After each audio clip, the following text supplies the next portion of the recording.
Selamat pagi saudara-saudara yang dikasihi Kristus. Jumpa lagi dalam renungan pada pagi hari ini. Namun sebelumnya kita bersatu di dalam doa.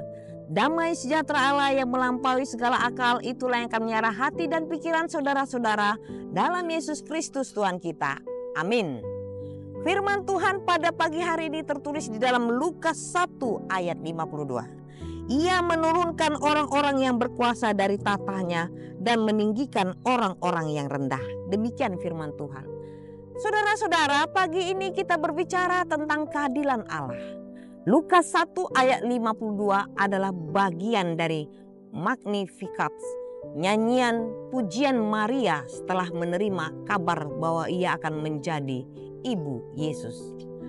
Ayat ini menunjukkan gagasan utama tentang pembalikan peran sosial dan kekuasaan.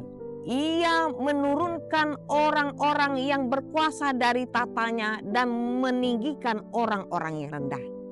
Kehadiran Allah dalam bentuk penurunan orang yang berkuasa dan penegakan orang yang tertindas. Pembalikan ini juga adalah kerajaan Allah yang akan datang, yang secara drastis berbeda dari tatanan kekuasaan duniawi, di mana kekuasaan dan status tidaklah menjadi ukuran di mata Allah.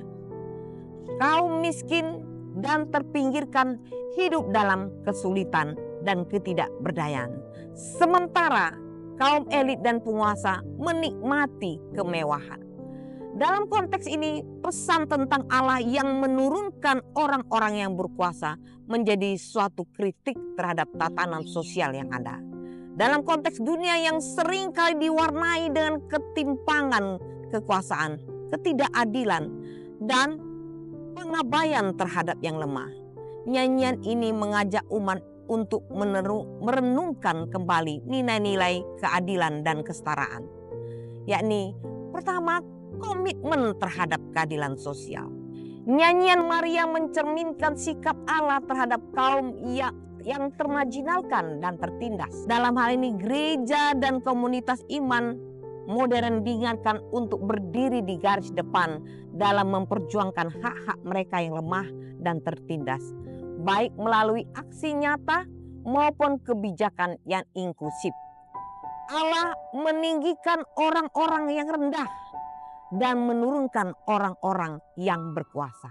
Ini adalah pengingat bahwa dalam pandangan Allah, kualitas seperti kerendahan hati, pelayanan, dan kasih sayang memiliki nilai lebih daripada kekuasaan dan status.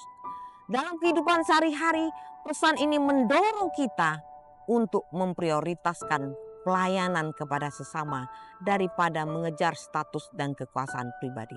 Saudara-saudara, dalam kepemimpinan dan pengaruh publik, para pemimpin diharapkan memiliki integritas, kerendahan hati, dan sikap melayani.